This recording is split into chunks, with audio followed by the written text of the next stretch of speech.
والسلام علیک یا نبی اللہ وعلی آلک واصحابک یا نور اللہ.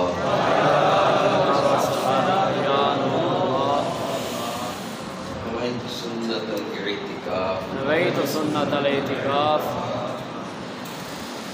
پھر جمعہ کے دن درود کی کثرت کرنے والوں کے لیے شفاعت کی بشارت ہے. صلو علی الحبیب صلو علی الحبیب.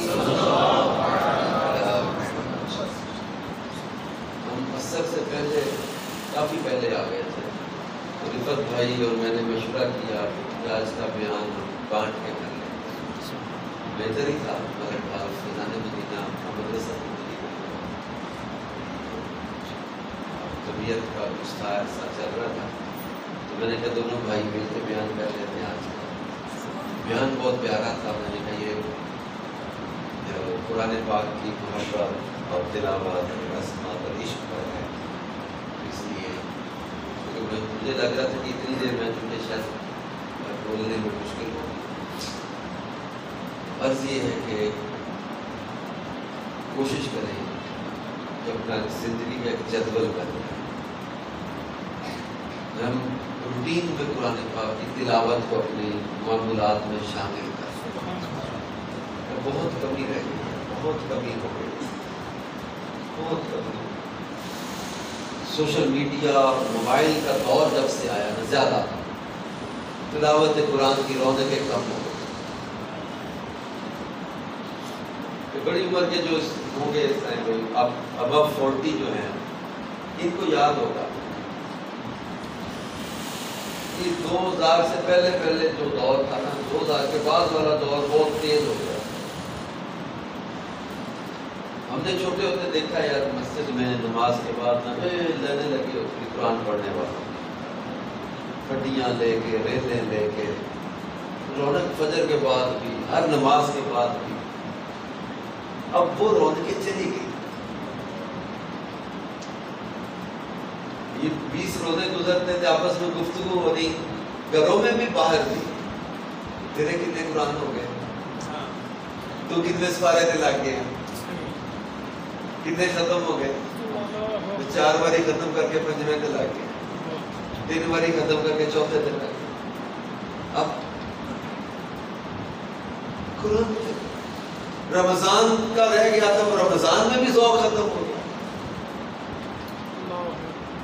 رب کا کلام, رب کا کئی بزرگوں کی کتابوں میں پڑھا واقعہ قرآن پڑھتے تھے آنکھوں سے آنسو بہتے تھے, کہتے تھے میرے رب کا کلام ہے, یہ میرے رب کا کلام ہے, میرے رب کا کلام. اللہ کا کلام پڑھ کے اشک بار ہو جاتا. کلام الہی ہے,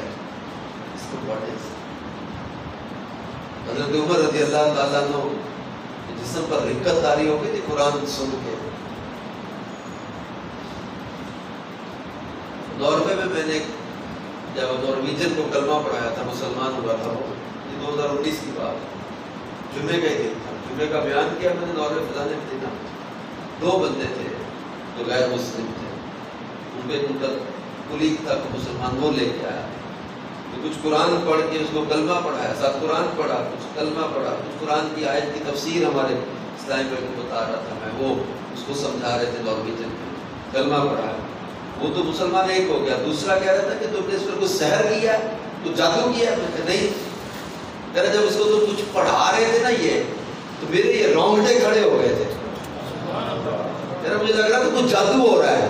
یہ جادو نہیں ہے, میرے رب کا کلام ہے.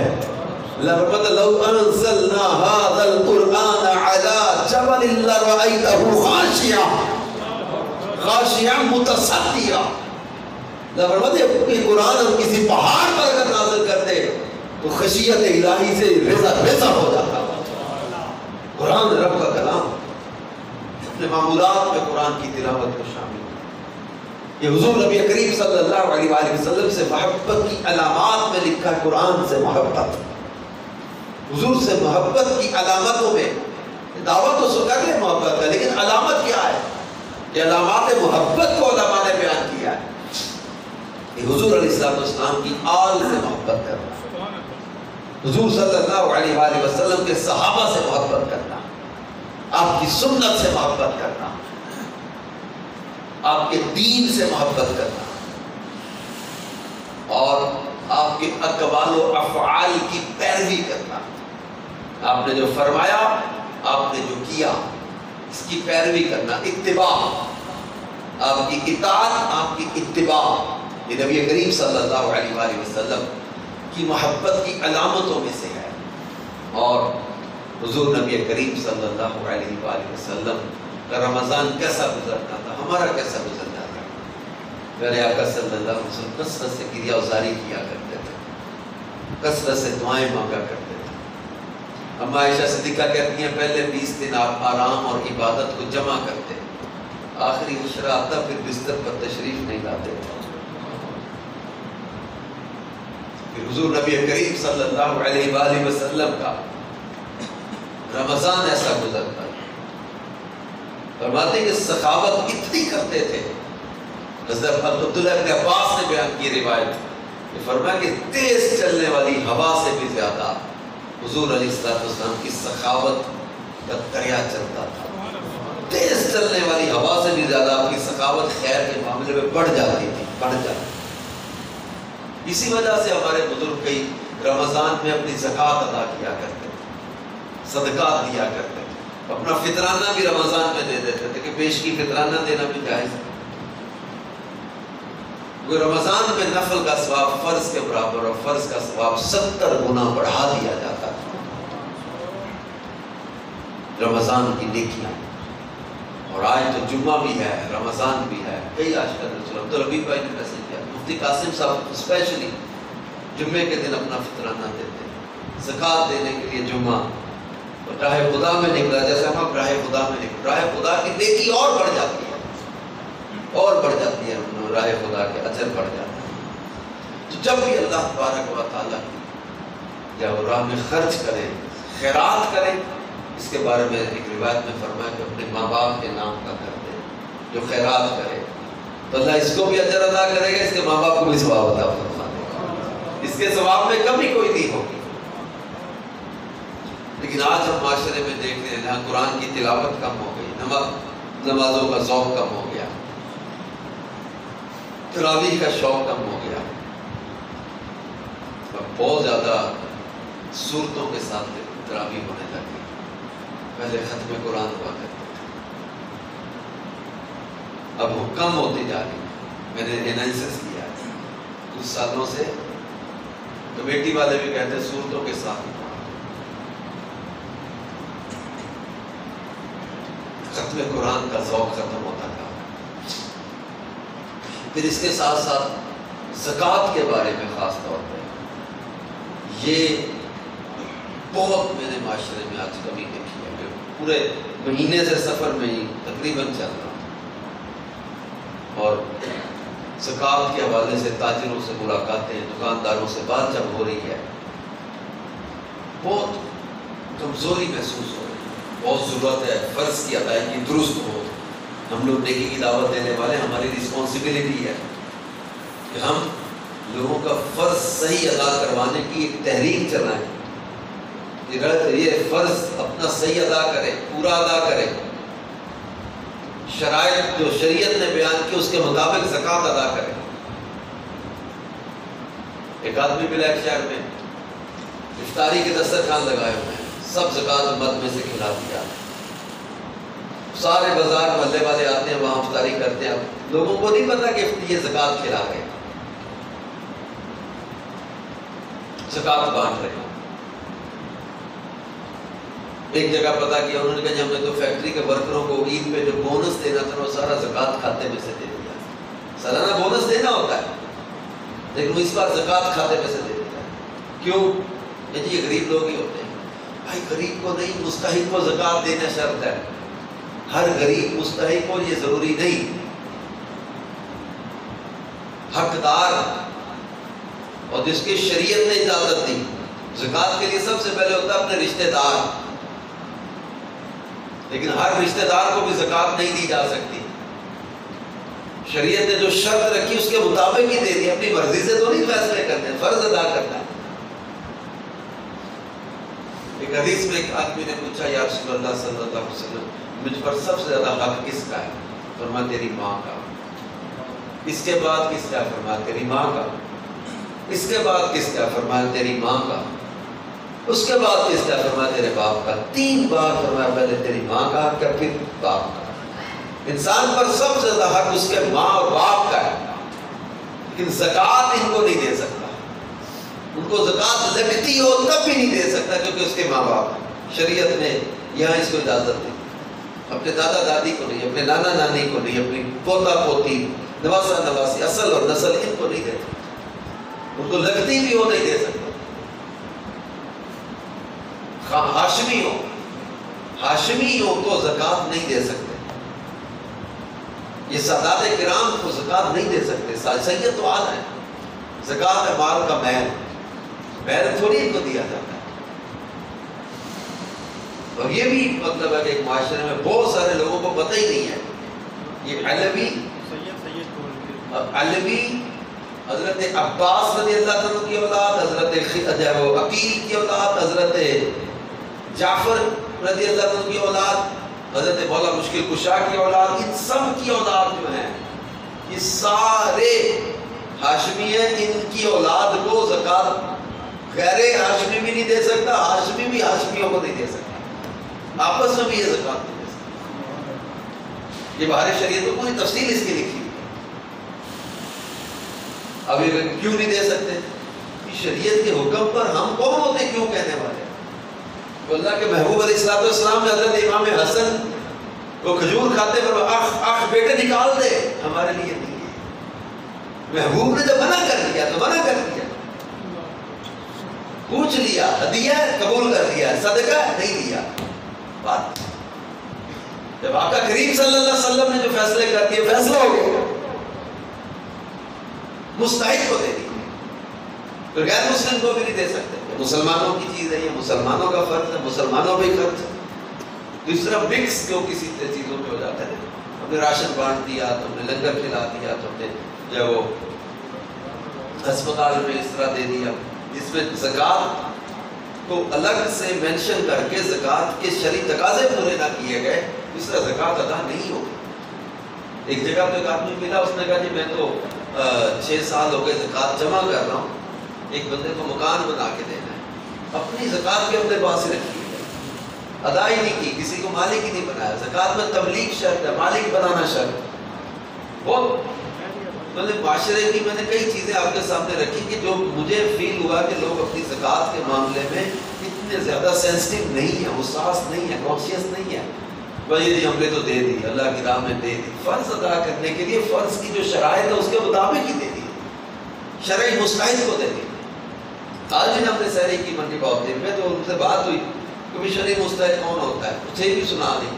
انہوں نے صاحب بنا کہ 65,000 کچھ بنتا ہے، 52.5 تولے چاندی کا ریٹ آج کا، تو یہ تو 65-70,000 کا تو آج کے دور میں حاجات اصلیہ کے علاوہ بہت سارے لوگ مالک ہوتے ہیں۔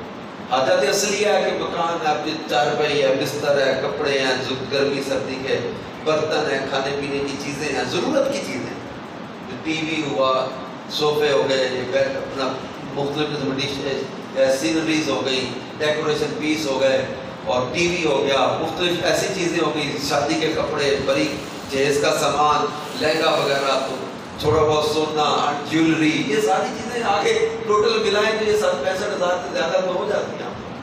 ایسا بندہ کہاں ملے گا پھر آج کے دور میں؟ یہ سوال آتا ہے کہاں سے لائیں پھر ایسا بندہ کہ جو مستحق ہو زکوٰۃ کا؟ لوگ تو جھوٹ بول کے لے جاتے کہ مجھے لگ رہی ہے دے دو، اور پیشہ ور بھکاری ہوتا ہے، پیشہ ور بھکاری کو تو دینا ہی گناہ ہے، اس کا مانگنا بھی حرام، اس کو دینا بھی گناہ ہے۔ یہ پیشہ ور بھکاری ہے، بات سمجھتے یاد نہیں کہ کوئی سوالی خالی نہیں لوٹانا چاہیے۔ یہ وہ والے سوالی نہیں ہوتے جن کو خالی لوٹانے پر کوئی گناہ ہو، وہ سوالی وہ مسکین ہوتے ہیں، وہ مسکین کا الگ کام بھی الگ ہے۔ یہ پیشہ ور بھکاری ہوتے ہیں، ان کو دینا گناہ ہے، نہ ڈرا کریں ان سے کہ یہ دعا دے دیں کہ یہ گناہ کر رہے ہیں، اللہ کی نافرمانی کر رہے ہیں۔ اعلیٰ حضرت نے فتویٰ جہاں لکھا اس میں لکھا ہے وَلَا تَعَاوَنُوا عَلَى الْإِثْمِ وَالْعُدْوَانِ، کہ اللہ فرماتا ہے کہ گناہ اور برائی کے کاموں میں مدد مت کرو. یہ گناہ پر مدد کرنا بھی گناہ ہے. اب ایسا دور کہتے ہیں ہم کہاں سے ڈھونڈے زکوٰۃ کا مستحق؟ پھر ہم ان کو بتاتے ہیں دعوت اسلامی کے دینی ماحول میں آپ اس شرعی تقاضوں کے مطابق زکوٰۃ، فطرہ، اس کی درست ادائیگی کا اہتمام، یہ ساری چیزوں کو احتیاط کے ساتھ پیش نظر رکھا جاتا ہے. اور رسول پاک صلی اللہ تعالی علیہ وسلم کی سنتوں کو عام کرنے میں جو دعوت اسلامی کا کام ہے یہ الحمدللہ بڑھتا چلا جا رہا. تقریباً 5200 سے زیادہ مدارس اور جامعات آپ کے ادارے چل رہے ہیں. 5000 زیادہ ادارے 2,80,000 طلبہ و طالبات کے ساتھ حفظ و ناظرہ اور درس نظامی کہ یہ اسٹوڈنٹس ہیں. 3.5 لاکھ سے زیادہ جو ہے وہ پہلے فارغ التحصیل ہو چکے ہیں. مساجد ایوریج 600 مسجدیں ہر سال تعمیر ہو رہی ہیں. FGRF کا جب کام شروع ہوا ہے تو اس میں پچھلے سال جو لاک ڈاؤن ہوا اس میں راشن اور پیسے بانٹنے کا ہم نے کام شروع کیا. FGRF پورا اپنا ڈپارٹمنٹ بنا لیا. پہلے ہم زلزلہ سیلاب میں مدد کرتے تھے لیکن کور ورک کے طور پر ہم نے باقاعدہ دعوت اسلامی کا شعبہ بنا دیا FGRF فیضان گلوبل ریلیف فاؤنڈیشن. اس کے تحت 25 لاکھ گھروں تک ملک میں الحمدللہ راشن اور پیسے پہنچا کے پھر اس کے ساتھ یہ 70 کروڑ روپے کا پیکج تھا. یہ 70 کروڑ روپے اس پر خرچ ہوا. تھیلیسیمیا کے مریضوں کے لیے خون کی بوتلیں 39,000 خون کی بوتلیں اب تک ڈونیٹ کی جا چکی. تھر کے اندر کم بے 600 پلانٹ پانی کے لگائے ہیں جو سولر سسٹم کے ساتھ. وہاں پانی بجلی بھی نہیں ہے. سولر پمپ بور پانی فرن کے لیے صاف. پھر اس کے ساتھ یا وہ تھیلیسیمیا فری پاکستان پر ورکنگ پلانٹیشن کا کام. ریہیبلیٹیشن سینٹر معذور بچوں کے لیے ریہیب سینٹر بنائے جا رہے ہیں. علاج، کھانا، امداد، ویلفیئر، جیلوں کے اندر قیدیوں کی فلاح و اصلاح کا کام، گونگے بہرے نابینا افراد کے لیے تعلیم و تربیت کا کام، تو مدارس، جامعات، یہ آپ کی زکوٰۃ، صدقات، یہ نیکی کے کاموں میں خرچ کرنا، یہ دیگر کاموں کے ساتھ ساتھ اتنا بڑا ویلفیئر کا جو کام ہے تو دعوت اسلامی کو سپورٹ کرنا. انفیکٹ ہوتا یہ ہے کہ یہ آپ کی زکوٰۃ اور صدقہ یہ بھی قبول ہو گیا اللہ کی رحمت سے کیونکہ اس سے شرعی تقاضے یہاں پورے ہوتے ہیں. پھر اس کے ساتھ ساتھ آپ کی طرف سے اللہ کے دین کی مدد ہو گئی کہ اللہ کے دین کی مدد کرنا بھی ہماری ذمہ داریوں میں ہے نا. اللہ فرماتا ہے تنصر اللہ ینصرکم، اگر تم اللہ کے دین کی مدد کرو گے اللہ تمہاری مدد کرے گا. اور نبی پاک صلی اللہ علیہ وآلہ وسلم نے ارشاد فرمایا تھا کہ صدقہ بلاؤں کو ٹال دیتا ہے، بری موت سے بچاتا ہے، برائی کے 70 دروازے بند کر دیتا ہے، اور قیامت کے دن مومن اپنے صدقے کے سائے کے نیچے ہوگا. اجر بھی مل جائے گا، برکتیں بھی مل جائیں گی، اور دین پر خرچ کا ثواب بھی مل جائے گا، اور کئی گنا بڑھ کے مال بھی واپس آ جائے گا. اپنے مال کا جانا کچھ نہیں ہے. میں دعا کا وقت ہونے والا ہے، اس سے پہلے چاہوں گا، میں نے بھی نیت کی ہے، آج جمعہ ہے، جمعے کی نیکی 70 نیکیوں کے برابر ہوتی ہے، تو ایسا ہوگا کہ یار آج ہم اپنے رب کی راہ میں خرچ کرنے کا دل بنائے. زکوٰۃ یا فطرہ یہ بھی دینا چاہیں تو آپ دینے کے لیے جھولی لے کر آ رہے ہیں. یہ جھولی میں زکوٰۃ فطرہ نہیں ڈالنا. زکوٰۃ فطرہ اپنی رفت بھائی کو یہاں پکڑا دیں جنہوں نے زکوٰۃ یا فطرانہ دینا ہو. فطرانے کا میں بتا دیتا ہوں، کھجور کے حساب سے 1000 روپیہ ہے، کشمش کے حساب سے 2200 روپیہ ہے. امیر سنت نے اجوا کھجور کے حساب سے اپنا 6300 روپیہ فطرانہ دیا ہے. اللہ کی راہ میں اچھا فطرانہ دیں. ٹھیک ہے، کنک کا 150 ہے، جو کا 320 ہے، لیکن ہم اچھا فطرانہ دینے کا ذہن بنائیں، کھجور یا کشمش. ٹھیک ہے، تو فطرانہ یا زکوٰۃ جمعہ کی نیکی کے 70 گنا اجر زیادہ ہے. تفسیر نیکیوں میں لکھا ہے. تو صدقات ویسے دائیں، یہ جھولی لے کر آگے. فطرانہ دینا چاہیں تو یہ آگے آگے جمع کراتے جائیں. انشاءاللہ جمعے کی نیکی کا 70 گنا جو اجر ہے وہ بھی پا لیں گے. اور اس وقت سیدہ فاطمہ الزہرا رضی اللہ تعالیٰ عنہ فرمایا کرتی تھی جمعہ کے دن جو یہ غروب آفتاب کا وقت ہوتا ہے اس وقت دعائیں قبول ہوتی ہیں. یہ قبولیت دعا کی گھڑیاں ہوتی ہیں. اس وقت دعائیں مانگا کرو، دعا قبول ہوتی ہے.